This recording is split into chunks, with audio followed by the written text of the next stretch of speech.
하나님 말씀 구약성경 사무엘하 16장 5절에서 14절까지 말씀입니다.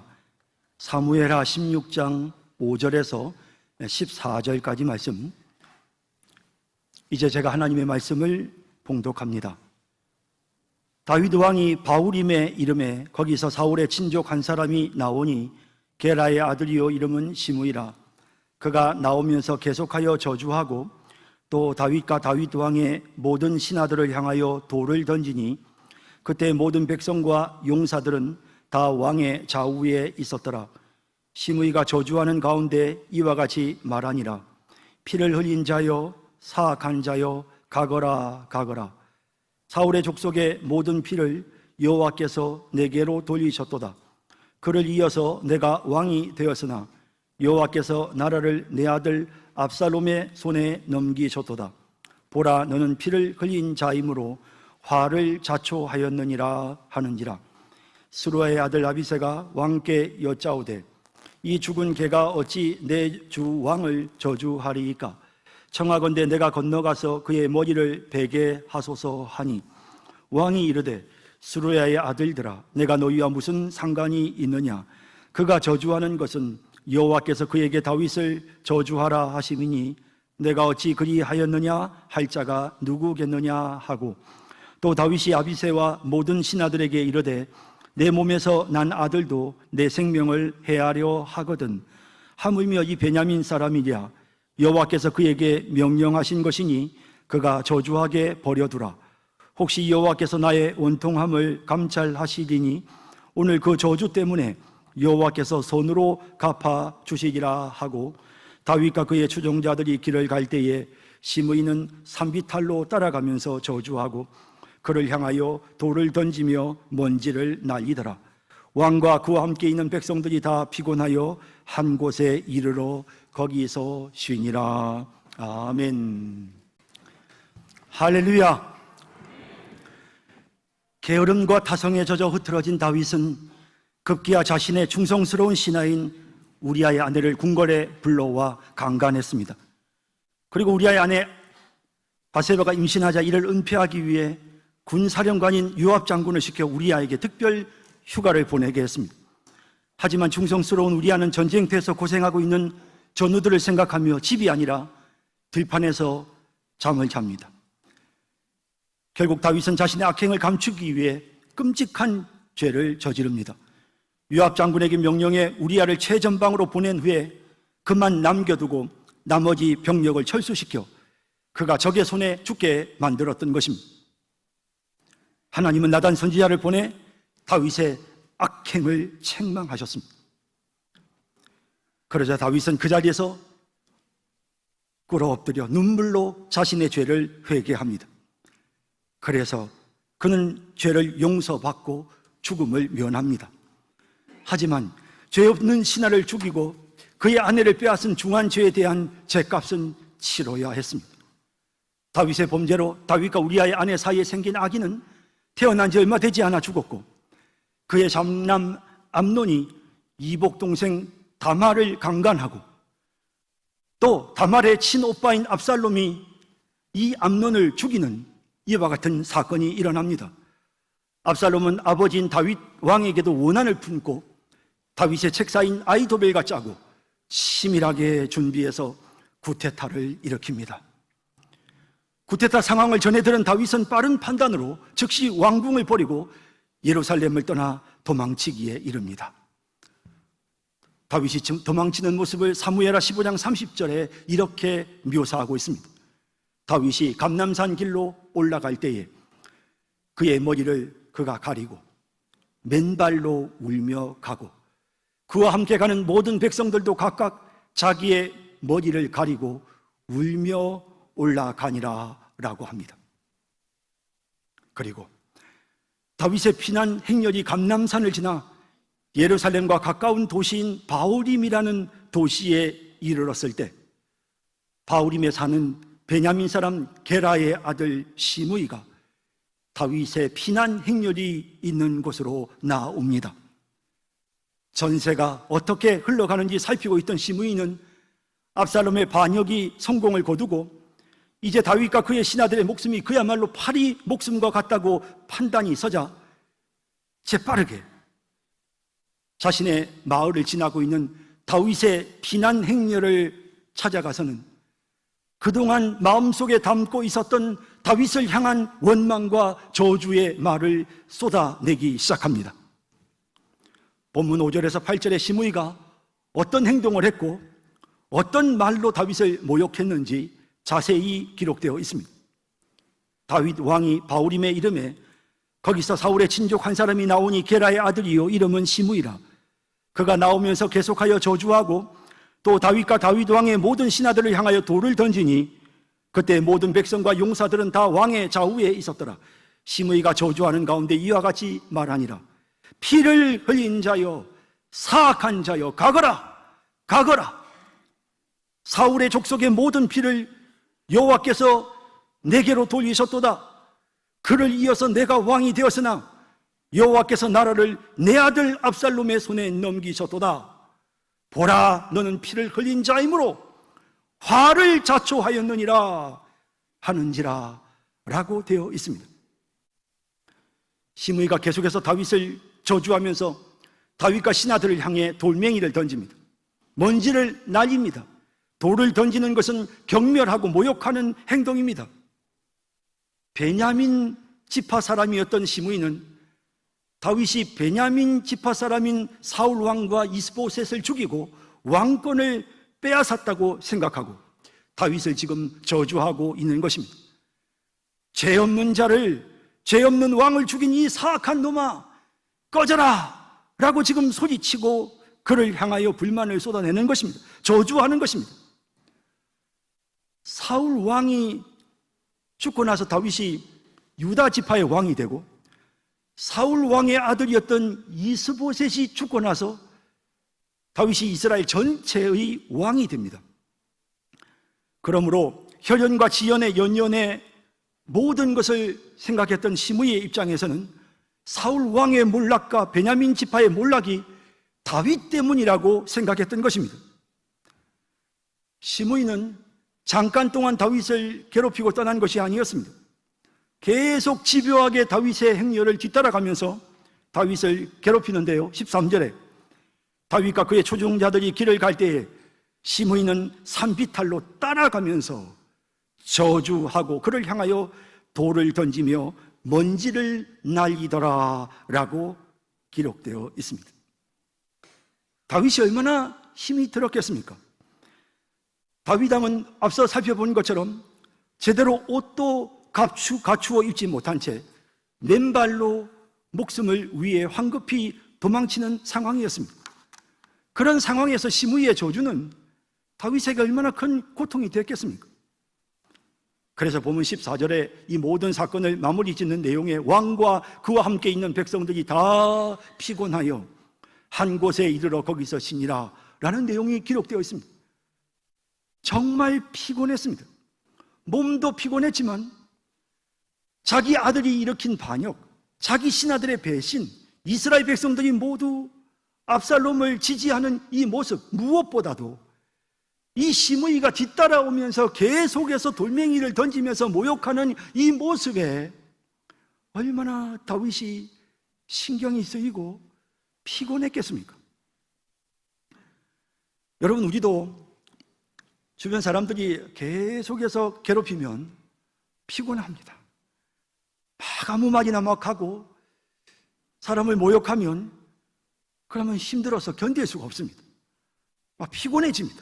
여러분, 과장된 말, 왜곡된 말, 전후 사정도 들어보지 않고 일방적으로 내뱉는 말로 인해서 주변 사람들이 마음에 큰 상처를 입습니다. 여러분, 이런 시므이 같은 사람 우리가 어떻게 해야 합니까? 시므이 같은 이런 사람들은 습관적으로 이런 일을 하는 사람입니다. 그러니 이런 사람들은 좀 따끔하게 손을 봐야 되지 않겠습니까? 좀 다윗이 이 상황에서 뭔가 응징을 해야 되지 않겠습니까? 하지만 다윗은 시므이의 이런 악행을 응징하지 않았습니다. 시므이의 입장에서는 여러 가지 정황을 볼 때 다윗이 사울 집안을 몰락시키고 사울의 왕권을 빼앗았다고 그렇게 생각할 수 있습니다. 충분히 그렇게 생각할 수 있습니다. 하지만 시므이의 말은 사실이 아닙니다. 다윗은 사울 왕이 기름 부음 받은 하나님의 종이라는 이유로 그를 죽일 수 있는 기회가 있었지만 죽이지 않았습니다. 나중에 사울 왕이 블레셋과 전쟁하다가 스스로 목숨을 끊었는데 어떤 아말렉 사람이 와서 내가 사울 왕을 죽였다며 그의 목을 가지고 왔을 때 오히려 그 사람을 죽이는, 다윗은 오히려 기름 부은 자를 함부로 대한 자들을 심판하는 모습을 보입니다. 사울 왕의 아들이었던 이스보셋을 그 신하들이 죽이는데 그 죽인 자들을 또한 다윗이 진멸하고 그 죽인 자들을 죽이는 그런 모습도 보입니다. 그는 끝까지 사울 왕을 죽이려 하거나 그 집안의 왕권을 빼앗으려 하지 않았습니다. 사울 왕의 충성스러웠던 신하 중에 한 사람이 바로 아브넬입니다. 그런데 이 아브넬 장군도 다윗이 죽인 게 아닙니다. 요압이 자기 동생을 죽였다는 이유로 다윗 왕의 명을 거역하고 이 아브넬을 죽였습니다. 그러므로 사울 집안의 피에 대해서 다윗은 책임이 없습니다. 다윗은 사울 집안에 대해 피를 흘린 일이 없습니다. 사울 왕의 왕권을 빼앗은 일도 없습니다. 하나님께서 사울을 폐하시고 다윗을 왕으로 세우셨을 뿐만 아니라 이스라엘 12지파가 절차와 과정을 거쳐서 다윗을 이스라엘 왕으로 추대했습니다. 그러므로 다윗이 사울 족속의 피를 흘렸다고 말하면서 사악한 자라고 말하면서 네가 결국에는 죗값을 치른다고 말하는 이 시므이의 말은 사실이 아닙니다. 여러분, 보통 사람들이 자기가 그러면 남도 그렇다고 생각합니다. 자기가 뒷돈을 챙기면 저 사람도 뒷돈을 챙겼겠지라고 추측합니다. 반면에 순진하고 착한 사람은 내가 그런 나쁜 생각을 안 하니까 상대도 그런 나쁜 생각을 안 할 거라고 생각했다가 사기를 당하는 이런 일들이 비일비재합니다. 시므이가 간사하고 사악한 사람이었기 때문에 다윗이 그럴 것이라고 오해를 한 것입니다. 추측을 한 것입니다. 그래서 다윗을 향하여 이 비루한 자여, 이 살인자야, 사울 집안의 피를 흘린 자여, 왕권을 찬탈한 자여, 꺼져라 라면서 그렇게 그를 저주하고 있는 것입니다. 내용을 살펴보면 다윗은 억울합니다. 시므이가 하는 말이 하나도 맞지 않습니다. 지금 부당한 말로 지금 다윗을 괴롭히고 있습니다. 이런 말도 안 되는 소리를 하는, 이 맞지 않는 말을 하고 있는 이 시므이, 다윗이 응징해야 마땅하지 않습니까? 그냥 가만히 있으면 다들 그런 줄 알 거 아닙니까? 어찌 보면 시므이가 굉장히 용기 있는 사람인 것처럼 느껴질 수도 있습니다. 하지만 시므이는 기회주의자입니다. 만일에 시므이가 용기 있는 사람이었다면 다윗의 왕위가 견고할 때 자신이 생각하는 그 말을 다윗 앞에서 말했어야 합니다. 하지만 다윗이 이스라엘 왕이 된 지 20년이 될 때까지 지난 동안 아무 말도 못하다가 지금 다윗이 도망치는 모습을 보고는, 다윗이 약해진 모습을 보고는 만만하게 보고 다윗을 향해서 저주를 퍼붓는 것입니다. 나중에 다윗이 전쟁에서 승리를 거두고 모든 구테타를 평정하고 당당하게 예루살렘으로 돌아올 때 사무엘하 19장 18절에서 20절을 보면 이 약삭 빠른 시므이가 가장 먼저 다윗에게 와서 꿇어 엎드립니다. 왕이 요단을 건너가게 할 때에 게라의 아들 시므이가 왕 앞에 엎드려 왕께 아뢰되 내 주여 원하건대 내게 죄를 돌리지 마옵소서. 내 주 왕께서 예루살렘에서 나오시던 날에 종의 패역한 일을 기억하지 마시오며 왕의 마음에 두지 마옵소서. 왕의 종 내가 범죄한 줄 아옵기에 오늘 요셉의 온 족속 중에 내가 먼저 내려와서 내 주 왕을 영접하나이다 하니, 다윗에게 살려달라고 비는 이 모습을 보십시오. 시므이는 용기 있는 사람이 아니라 기회주의자입니다. 상대가 좀 약해 보이니까 큰 소리를 치다가 상대가 좀 세 보이면 꼬리를 내리고 엎드리는 간사한 사람인 것입니다. 만일 압살롬의 반역이 성공을 거두었다고 한다면 모르긴 해도 이 시므이는 사람들에게 내가 말이야 다윗에게 쓴소리를 했다 라면서 자기 공을 축혀 세우고 다녔을 것입니다. 시므이의 행동은 상대의 잘못과 상관없이 힘없는 사람을 무시하고 경멸하는, 함부로 판단하는 악한 행동입니다. 그러므로 다윗이 반드시 이런 시므이를 응징해야 되지 않겠습니까? 다윗이 지금 비록 도망치는 신세이긴 하지만 그래도 하나님이 세우신 왕입니다. 모든 권세가 하나님께로부터 나지 않음이 없다고 성경이 말씀하십니다. 그래서 성경은 항상 지도자를 존중하라고 하십니다. 부모를 존경하는 것도 부모가 잘해서가 아니라 하나님께서 내 부모를 공경하라고 하셨기에 마땅히 우리는 공경해야 되는 것입니다. 윗사람의 권위가 하나님께로부터 오는 것입니다. 하나님이 윗사람을 존중하라고 하시기에 우리가 존중하는 것입니다. 그 사람의 사람됨과 상관없습니다. 시므이는 지금 다윗을 향해서 하나님이 세우신 지도자에게 막말을 하면서 그를 모욕하고 있습니다. 하나님의 종에게 도전하는 것은 하나님에게 도전하는 것입니다. 그러므로 이런 악한 자는 응징해야 마땅하지 않습니까? 시므이의 이와 같은 행동을 응징하지 않는 것은 국가의 기강과 질서를 무너뜨리고 왕의 권위를 땅바닥에 떨어뜨리는 행동입니다. 소문이 펴지면 이스라엘 백성들은 하나님이 세우신 왕에게 좀 심한 말을 해도 된다고 생각할 가능성이 높습니다. 나쁜 것은 금방 배웁니다. 더군다나 지금 많은 사람들이 지켜보고 있습니다. 왕의 신하들과 백성들, 가족들이 보는 앞에서 이처럼 지금 다윗이 모욕과 수치와 부끄러움을 당하고 있습니다. 사실도 아닌 비방의 말로 그를 지금 힘들게 하고 있습니다. 얼마나 자존심이 상했겠습니까? 그러므로 이 상황에서는 다윗이 시므이를 응징하는 것이 마땅해 보입니다. 그래서 다윗의 충성스러운 신하였던 아비새 장군이 시므이를 죽이려고 합니다. 시므이의 악한 행동을 지켜본 후에 9절에 스루야의 아들 아비새가 왕께 여짜오되 이 죽은 개가 어찌 내 주 왕을 저주하리이까? 청하건대 내가 건너가서 그의 머리를 베게 하소서라고 합니다. 아비새가 다윗에게 간곡하게 청원합니다. 저놈을 죽이게 해주십시오. 사실 신하된 자로서 마땅한 자세라고 느껴집니다. 누군가 내 부모를 모욕하면 자녀된 도리로 우리가 그냥 있을 수 없는 거죠. 더구나 이치에 맞지도 않는 소리를 하면서 왕을 향해 돌을 던지는 악행을 저지르는 시므이, 신하라면 당장 가서 그 입을 막아야 되는 것입니다. 아비새의 표현처럼 시므이는 정말 죽은 개와 같은 인물입니다. 그가 그동안 그 간사하고 가벼운 입으로 얼마나 많은 사람을 피곤하게 했겠습니까? 단칼에 죽여버리는 것이 적절해 보입니다. 그런데 다윗은 오히려 아비새를 책망합니다.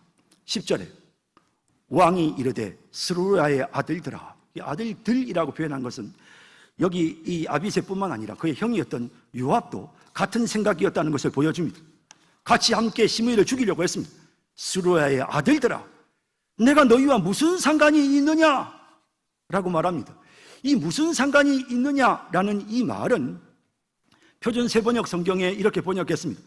나의 일에 너희가 왜 나서느냐? 이건 한 나라의 왕의 문제가 아니고 내 개인의 문제야. 이건 너희와 아무 상관이 없어. 너는 이스라엘의 왕의 신하이긴 하지만 지금 이 문제는 왕이 겪는 문제가 아니고 내 개인이 하나님 앞에 잘못해서 내 개인이 당하고 있는 억울함이고 고통이니, 그러므로 이런 문제에 너희가 관여하지 마. 이건 공적으로 너희가 관여할 문제가 아니야 라며 선을 분명하게 그었던 것입니다.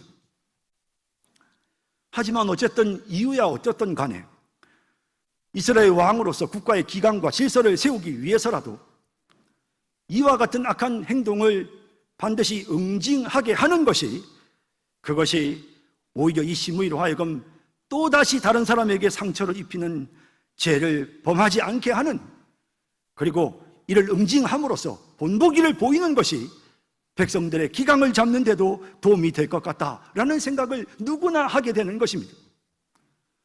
나쁜 습관을 오냐 하다 보면 나중에 큰일이 터집니다.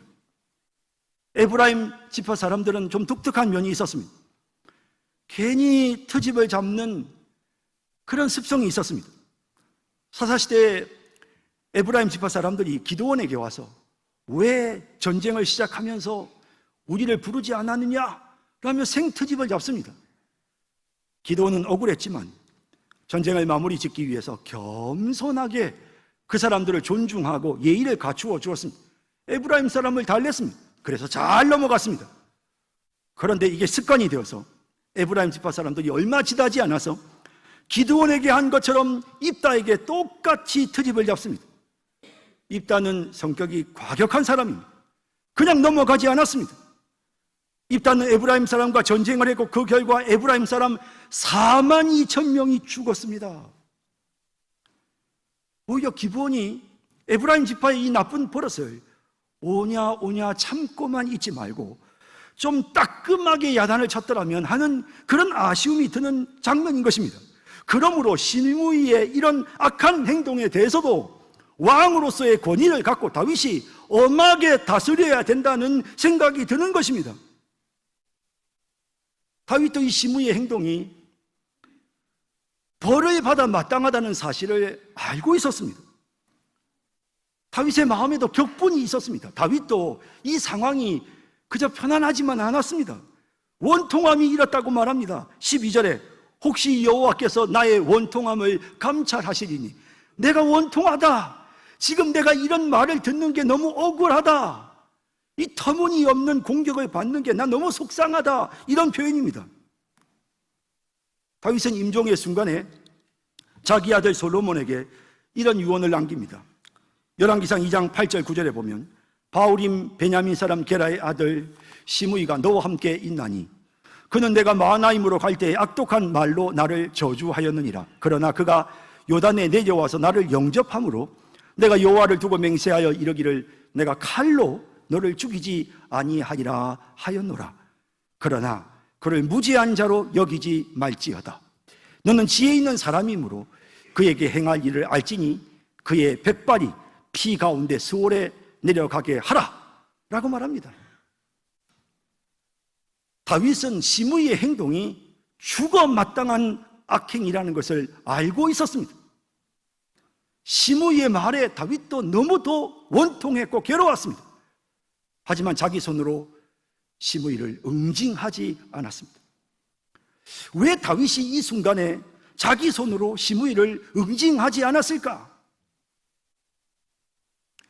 본문을 보면 다윗은 이 터무니없는 저주를 들으면서도 그가 시므이에게 주목하는 것이 아니라 하나님을 주목합니다. 그는 이 모든 상황이 하나님의 심판이라고 생각했습니다. 시므이가 하고 있는 이 터무니없는 저주가 자신이 지은 죄값이라고 받아들였습니다. 물론 시므이의 말은 틀린 말입니다. 하지만 그가 저질렀던 그 모든 악행으로 인해서 이 모든 일들이 일어났다며 자기를 지금 돌아보는 것입니다. 10절 후반에 다윗은 시므이를 향해 그가 저주하는 것은 여호와께서 그에게 다윗을 저주하라 하심이니 내가 어찌 그리하겠느냐 할 자가 누구겠느냐라고 말합니다. 여러분, 말은 분명히 해야 됩니다. 하나님께서 시므이한테 다윗을 저주하도록 지시하시는 것은 아닙니다. 왜냐하면 이 말도 안 되는 이 말로, 이 사악한 말로 다윗을 모욕하고 고통을 주고 왕의 권위를 훼손하도록 하나님께서 시므이에게 그렇게 명령하신 것은 아닙니다. 이 시므이는 이의 강팍한 마음과 간 사탄의 세력으로 지금 이와 같은 악행을 저지르는데, 그럼에도 불구하고 다윗은 이 모든 상황을 하나님이 자신에게 내리시는 심판이다, 내 죄값을 치른다라고 그렇게 그 상황을 받아들이고 수용하고 있는 것입니다.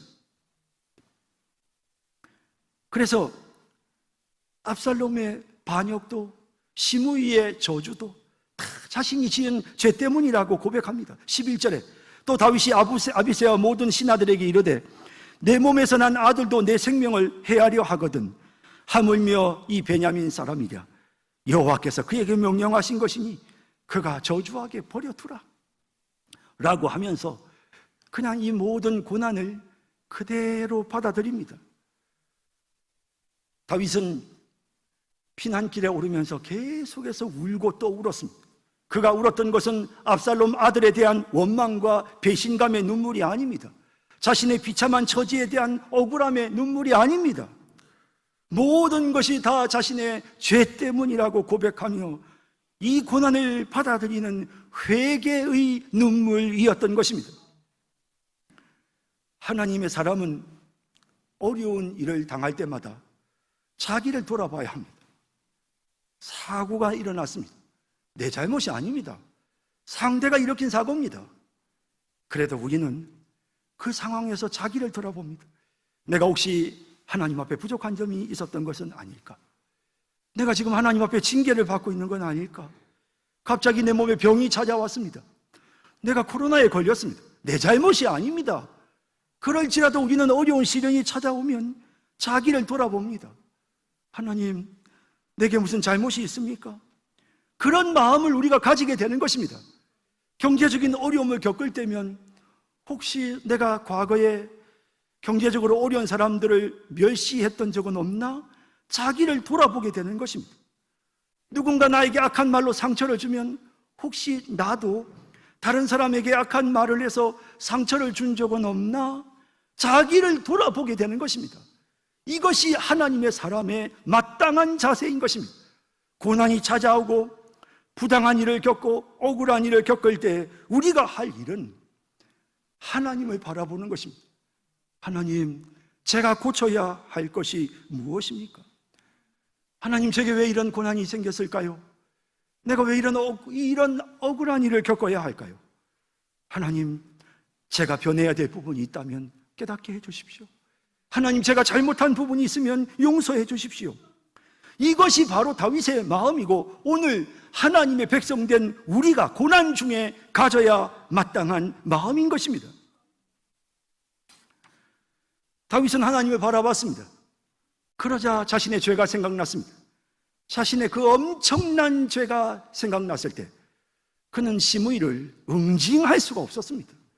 자기 같은 죄인이 어떻게 시므이를 응징한단 말입니까? 그렇게 엄청난 죄를 범했는데 말입니다. 다윗은 그 모욕과 고통과 원통함 속에서 하나님을 바라봅니다. 그러면서 자신의 죄를 깨닫습니다. 그리고는 이 모든 고난을 달게 받습니다. 그냥 그대로 그냥 빨아들입니다. 이사야서에 보면 이사야도 그랬습니다. 이사야 50장 6절에 나를 때기는 자들에게 내 등을 맡기며 나의 수염을 뽑는 자들에게 나의 뺨을 맡기며 모욕과 침뱉음을 당하여도 내 얼굴을 가리지 아니하였느니라. 그냥 그대로 고난을 그대로 당하는 것입니다. 하나님, 제가 죄인입니다. 제가 부족해서 그렇습니다. 압살롬이 죽습니다. 다윗이 그 소식을 듣고는 absalom 내 아들아, 압살롬 내 아들아, 내가 너를 대신하여 죽었더라면, 내가 너를 대신하여 죽었더라면, 자기를 괴롭게 하고 구택할 딸을 일으켜 자기를 죽이려고 했던 그 아들의 그 연약한 죄를 바라본 것이 아니라 이 모든 것이 다 내 죄 때문이라고 생각하며 자기를 돌아볼 때 죽어 마땅한 사람은 바로 자신이었다고 그렇게 고백하는 것입니다. 그래서 압살롬도 품을 수가 있었고, 그래서 다윗이 시므이도 품을 수가 있었던 것입니다. 그뿐 아니라 다윗은 하나님께서 이 모든 상황을 보고 계신다는 사실을 생각했습니다. 거기에 집중했습니다. 하나님이 지금 보고 계셔. 하나님이 지금 내 모습을 보고 계셔. 내가 지금 이렇게 부당한 모욕을 당하고 내가 이렇게 억울하고 마음의 상처를 입는 이 모든 과정을 하나님이 지금 지켜보고 계시는데, 내가 이 상황에서 내가 이 모든 것을 달게 받고 하나님 앞에서 내가 겸손하게 나를 되돌아보면서, 그러면서 바른 모습으로, 내가 온전한 모습으로 이 고난에 반응하면 하나님께서 나의 이 모습을 보시고 나를 불쌍히 여기시지 않을까? 하나님께서 내게 자비를 베풀어 주시지 않을까? 오히려 내가 이 고난 당하는 모습을 보시고 안 되고 불쌍해서 하나님이 나에게 선을 베풀어 주시지 않을까? 그런 마음을 마음속에 가진 것입니다. 그래서 12절에 보면 혹시 여호와께서 나의 원통함을 감찰하시니 오늘 그 저주 때문에 여호와께서 손으로 내게 갚아 주시리라 라고 말하는 것을 보게 됩니다. 여러분 보십시오. 다윗은 시므이가 안중에 없습니다. 다윗은 시므이가 말하는 데 집중하지 않습니다. 시므이가 나의 체면을 얼마나 깎았는지, 내 자존심을 얼마나 상하게 했는지, 나한테 얼마나 상처를 주었는지 그걸 바라본 것이 아닙니다. 그는 오직 하나님만 생각했고 하나님만 바라봤습니다. 왜 이런 일이 일어났을까? 하나님 지금 내가 이 고통 속에서도 이 고난을 달게 받는 모습 하나님 보고 계시죠? 하나님 저를 좀 불쌍히 여겨주세요. 저 정말 뉘우쳐요. 저 정말 반성해요. 하나님 좀 봐주세요. 저 진심이에요 하나님. 그러면서 다윗은 지금 이 상황에서 오직 하나님만을 바라보고 있는 것입니다. 다윗은 살아오면서 너무도 분명하게 깨달았습니다. 공의로우신 하나님께서 모든 악인들에 대해서 하나님이 친히 심판하신다는 것을 그는 알고 있었습니다. 다윗이 보복하지 않아도 때가 되면 하나님이 심판하신다는 것을 알았습니다. 시편 3편은 다윗이 바로 이 상황에서 압살롬의 반역으로 도망치는 바로 이 상황에서 지은 시입니다. 거기 시편 3편 3절에 보면 다윗은 여호와여 주는 나의 방패시요 나의 영광이시요 나의 머리를 드시는 자이시니이다 라고 합니다. 하나님께서 자신의 명예도 하나님이 회복시켜 주신다. 자신의 권위도 하나님이 높여주신다. 하나님만 바라봅니다. 그리고 7절에 보면 여호와여 일어나소서 나의 하나님이여 나를 구원하소서 주께서 나의 모든 원수의 뺨을 치심으로 악인의 이를 꺾으셨나이다. 하나님이 분명히 심판하실 것임을 선언하고 있습니다. 그러므로 자신이 굳이 그 상황에서 원수를 갚을 필요도 혹은 그의 그 악행에 대해 응징할 필요도 없었습니다. 그는 하나님께 맡겼습니다. 결국 시므이는 예루살렘을 벗어나지 않겠다고 솔로몬과 약속을 했는데 그 약속을 지키지 않음으로써 결국에는 죽음에 이르게 됩니다. 공의로우신 하나님이 그를 심판하셨던 것입니다. 여러분, 오늘 우리는 이 본문에 나오는 내용을 보면서 왜 다윗이 이렇게 자신을 모욕하는 시므이를 응징하지 않았는지 그 이유를 깨닫게 됩니다. 그는 자신에게 고통을 주는 그 사람, 자신이 입은 상처, 그것을 바라보지 않았습니다. 그는 오직 하나님만을 바라봤습니다. 그리고 지금 하나님께서 나를 바라보고 계신다는 사실을 기억하고 거기에 집중했습니다. 내가 온전해진 모습, 내가 정말 이 고난을 잘 받고 달게 받고 새로워지려고 몸부림치는 나의 이 선한 모습을 내가 하나님께 보여드려야 돼. 하나님만 의식했습니다. 그래서 바르고 온전한 태도로 고난을 감수했습니다. 하나님께서 다윗의 억울함을 풀어주셨고 하나님께서 다윗의 원수를 다 갚아주셨습니다. 우리가 보복하려 하고 우리가 싸우려 해서는 안 됩니다. 하나님께 다 맡기면 되는 것입니다. 여러분, 오늘 저는 여러분들에게 중요한 사실을 말씀드렸습니다. 우리가 고통을 당할 때, 우리가 부당하게 억울함을 겪을 때, 내가 죄를 지어서 처벌받는 그걸 말하는 게 아니고, 물론 다윗도 압살롬 때문에 지금 다윗도 우리아의 아내 바세바를 범하고 우리아를 죽인 죄 때문에 이 고난이 시작되어졌지만 사실 시므이가 주고 있는 그 고통은 다윗이 안 받아도 되는 고통입니다. 부당한 고통입니다. 그럴지라도 그는 이 부당한 고통도 다 감수했습니다. 다 받았습니다. 그리고 이 고통을 감수함으로 하나님이 베푸실 하나님의 그 갚아주시는 선을 소망했습니다. 여러분, 예수님이 그러셨습니다. 죄 없으신 예수님이 그 모진 고통과 괴로움을 참으셨습니다. 요한복음 18장 11절에 보면 죄 없으신 예수님을 체포하려는 무리들을 향해 칼을 빼든 베드로에게 예수님이 말씀하십니다. 예수께서 베드로더러 이르시되 칼을 칼집에 꽂으라. 아버지께서 주신 잔을 내가 마시지 아니하겠느냐 하셨습니다. 예수님은 부당한 고통을 당하셨지만 멸시와 모욕을 참으셨습니다. 우리를 구원하시기 위해, 우리를 하나님 앞으로 인도하시기 위해, 우리에게 영광스러운 하나님의 자녀의 특권을 주시기 위해 소망을 가지시고 예수님은 그 모든 억울한 고난을 참으셨습니다. 여러분, 억울한 일을 당할 때, 우리 인생의 고난이 찾아올 때 우리는 주님을 바라봅니다. 십자가를 참으셨던 우리 주님을 바라봅니다. 우리는 고난 중에 예수님의 모습을 바라보고 예수님의 모습을 본받아야 합니다. 베드로전서 2장 19절에서 25절을 보면 우리가 억울한 고통을 당할 때 본받아야 되는 예수님의 모습이 어떠한지를 이렇게 말씀합니다. 부당하게 고난을 받아도 하나님을 생각함으로 슬픔을 참으면 이는 아름다우나 죄가 있어 매를 맞고 참으면 무슨 칭찬이 있으리요. 그러나 선을 행함으로 고난을 받고 참으면 억울하기도 하고 수치스럽기도 하고 부당하다는 생각이 들지만 그래도 그 고난을 받고 참으면 하나님 앞에 아름다우니라. 이를 위하여 너희가 부르심을 받았으니 그리스도도 너희를 위하여 고난을 받으사 너희에게 본을 끼쳐 그 자취를 따라오게 하려 하셨느니라.